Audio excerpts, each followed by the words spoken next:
One of my favorite books is The Secret Message of Jesus, written by one of my favorite authors, Brian McLaren. He includes this story. A friend returns from vacation and tells you about this new land she has seen. It sounds absolutely wonderful. You've always been more or less satisfied with your fatherland. It's the only reality you've ever imagined, but her stories make you notice things you've never noticed before. Compared to the new land your friend has described, your fatherland suffers from stifling air pollution. The scenery is blah. The culture is boring, crude, uncreative, and the economy is stagnant. The more you replay the scenes and stories described by your friend, stories of exciting people, vibrant culture, beautiful scenery, and a robust economy, the more you feel restless. One evening, your dinner is interrupted by 6 successive calls from telemarketers selling gas masks so you can breathe more easily on high pollution days, and something in you snaps. That's it. I've had it. I'm leaving. I'm going to start a new life in this new land with my friend. So you gradually begin to imagine life in the new kingdom. Gradually you can see yourself there, and life is better. Still, you vacillate for a while. Do you have enough faith to pack your suitcase and head to the border? Do you really trust your friend enough to make a move like this? You share with her your dreams and your doubts, and she says, if you go, I'll go with you. Ever since I visited, I can't stop thinking about going back for good. And that tips the balance. You sell your house and all your possessions, and the two of you set off. With some apprehension, you approach the border. You present your papers and declare yourself as an immigrant. They ask you one simple question. Do you wish to leave your past behind and start a new life in our kingdom? When you say yes, they issue you with a passport, no questions asked. And then they recommend you take a bath. They explain that immigrants usually find it wise to wash off the soot and the smell of their own country so they can have a clean start and in this new homeland. You comply, and you're glad you did. You step outside and take a deep breath, and your lungs feel as if you're inhaling pure health, joy, peace. It's as if the spirit of the new kingdom is entering you. You feel alive as never before. You find a new home, meet your new neighbours, and settle into a whole new life. You quickly realise that you have a lot to learn. The people speak a new dialect here. It's not the old familiar accent of pride, judgment, bragging, misleading, insulting, or lying. Rather, it's an accent of gratitude, encouragement, truth-telling, admitting fault, and celebrating joys. You also notice that people here live at a different pace than you're used to. They're not lazy, and they're not workaholics either.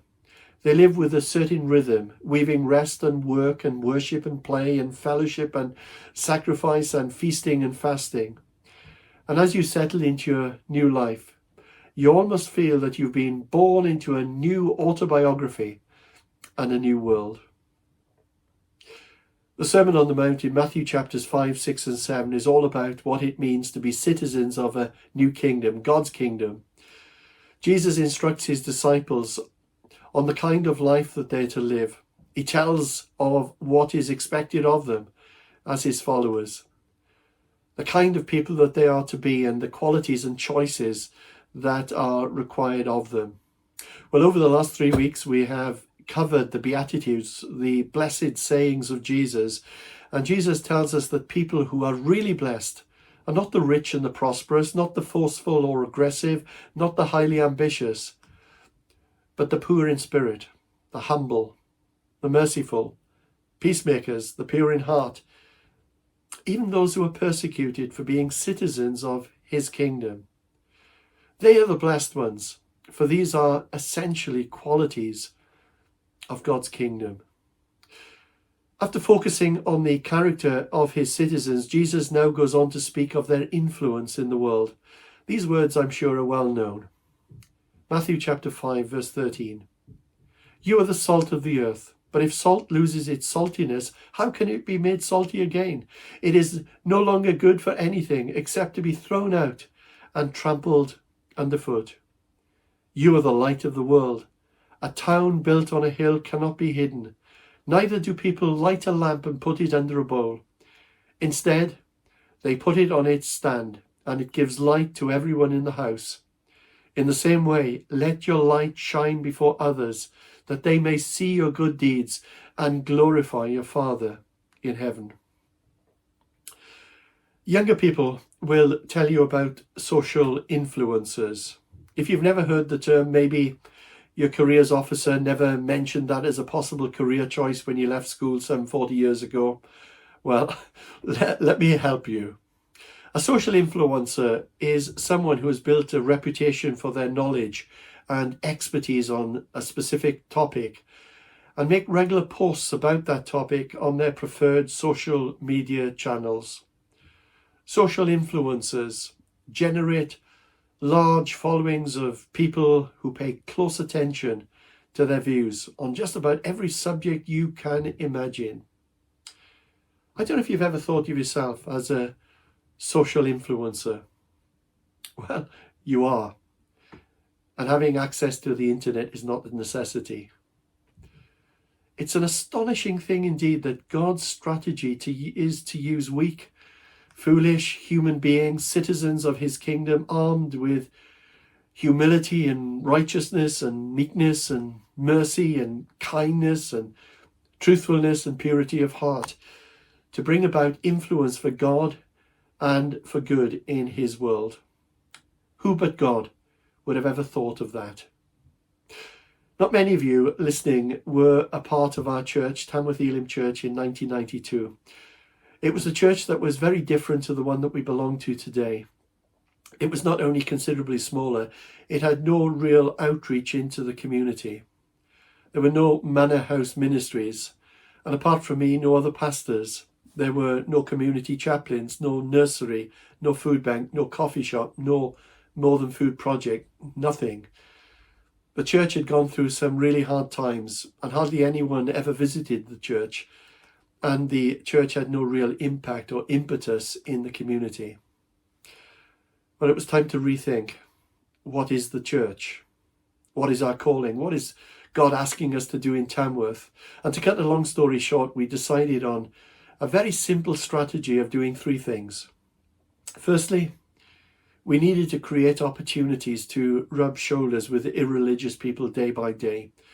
And we needed to be creative and get alongside those in the community who didn't have a faith. Secondly, as we rub shoulders with people who were not Christians, we needed to live lives that were exemplary. We needed to be people that had a genuine faith, who are transparent and authentic, and who are recognized as people of integrity.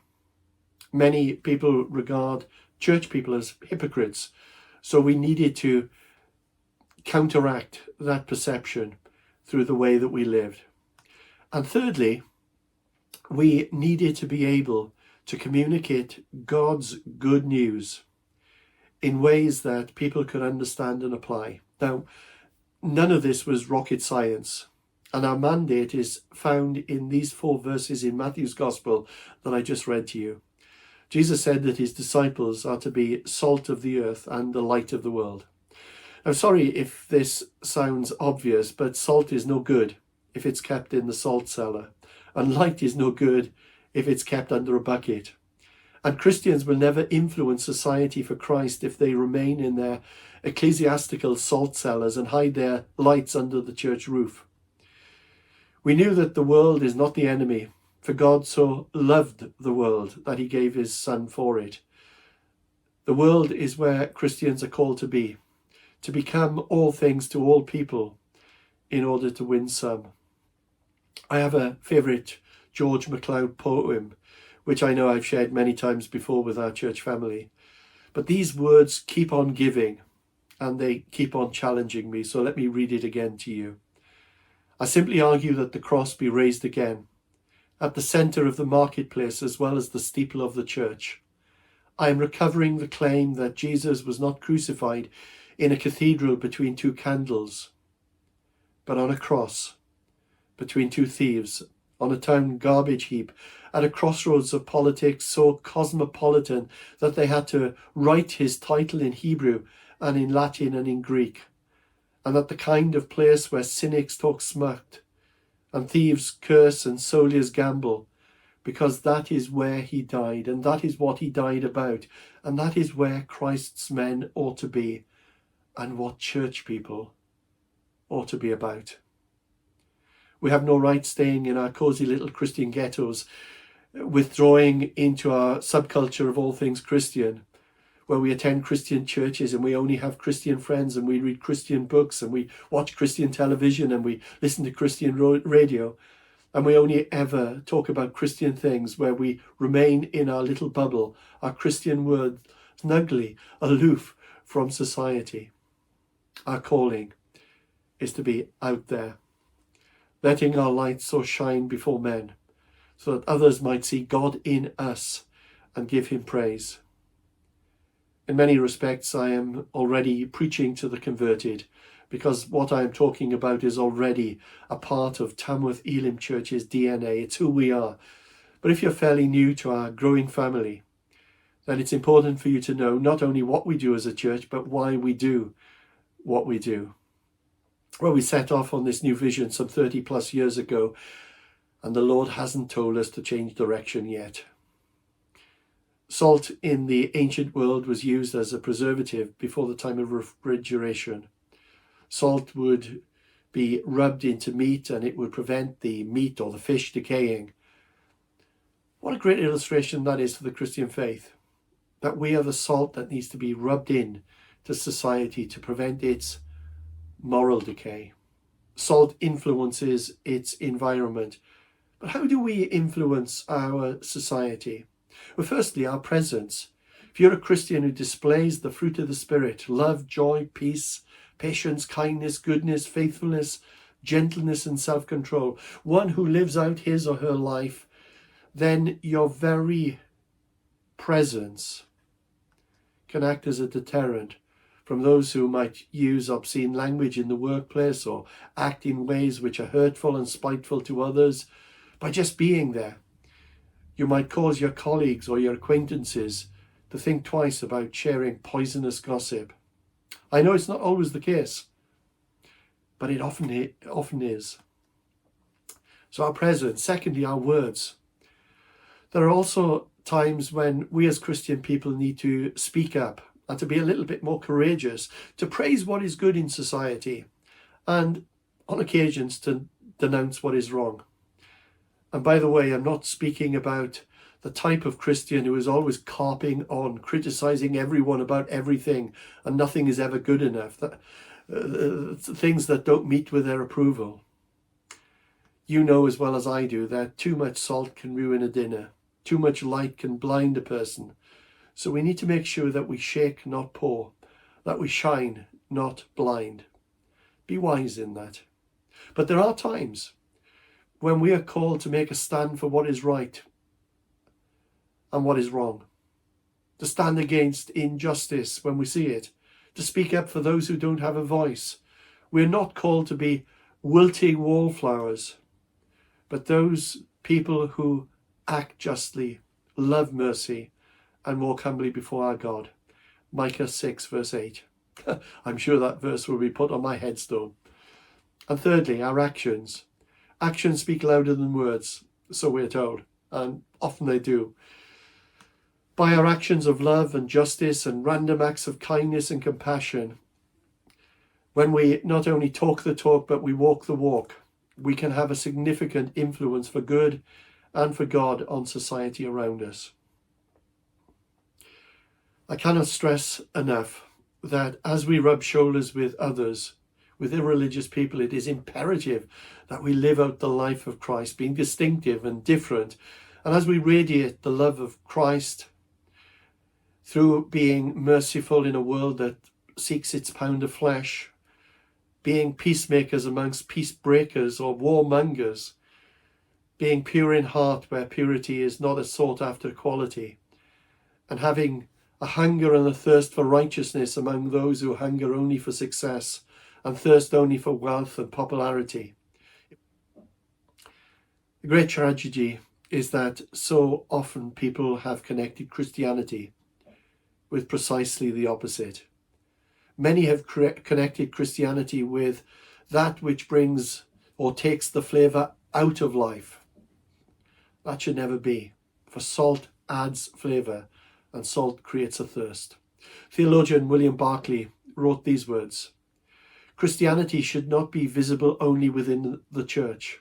A Christianity whose effects stop at the church door is not much use to anyone. It should be even more visible in the ordinary activities of the world.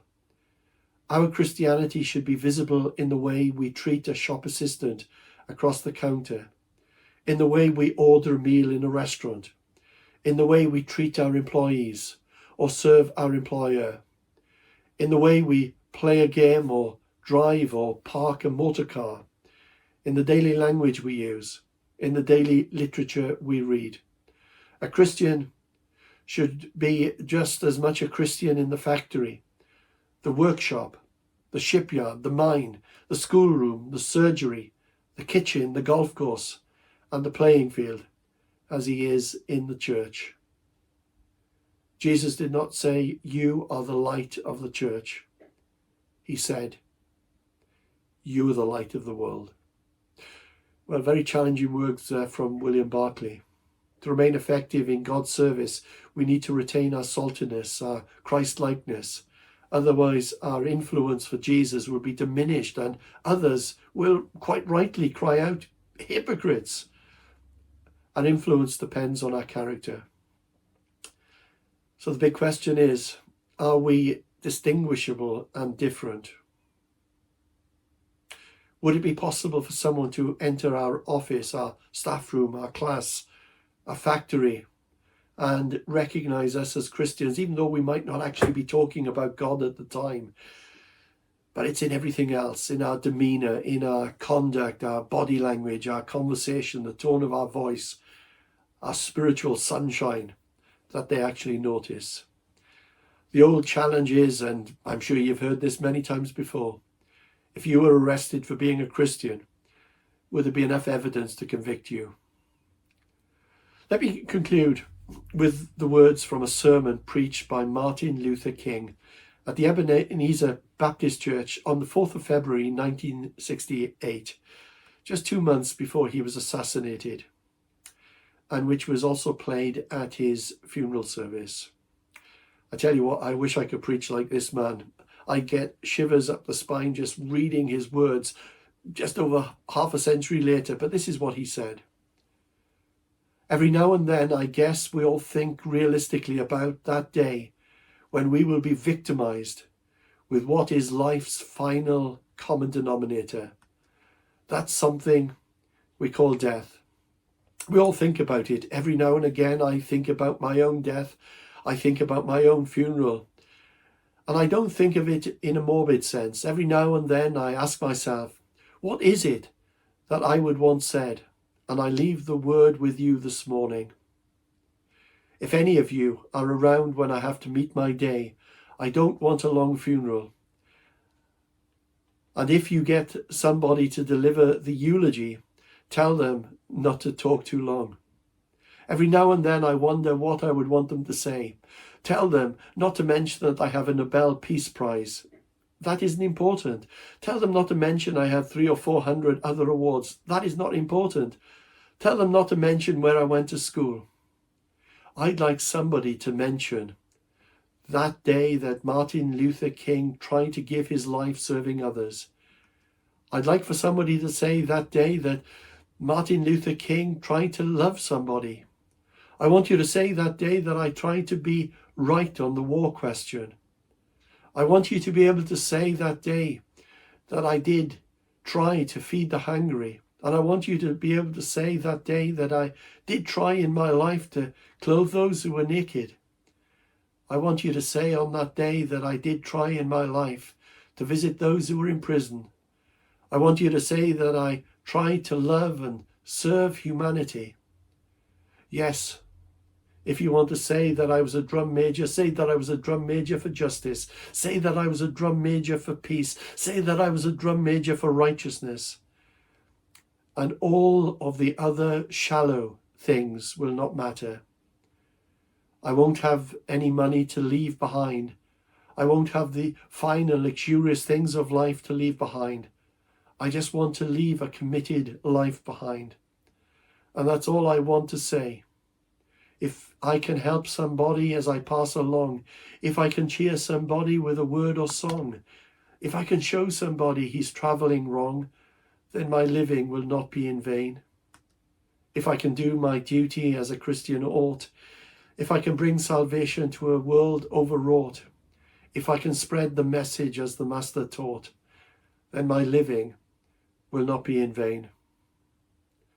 We have been called to a life of significant lives of influence, as salt and light, his people and his citizens of his kingdom. And the significant challenges before all of us. And my question to me is, am I living for things that matter little in the light of eternity? Those endeavours that Martin Luther King calls shallow things. But what about you? What about you? We are the salt of the earth. We are the light of the world. And let's make sure that we do not lose our saltiness or hide our lights under a bucket. Let us be social influencers for good and for God. Let our lights shine before others that they may see our good deeds and glorify us? No, 1,000 times no. That they may see our good deeds and glorify our Father who is in heaven. Amen. God bless you. Have a great week.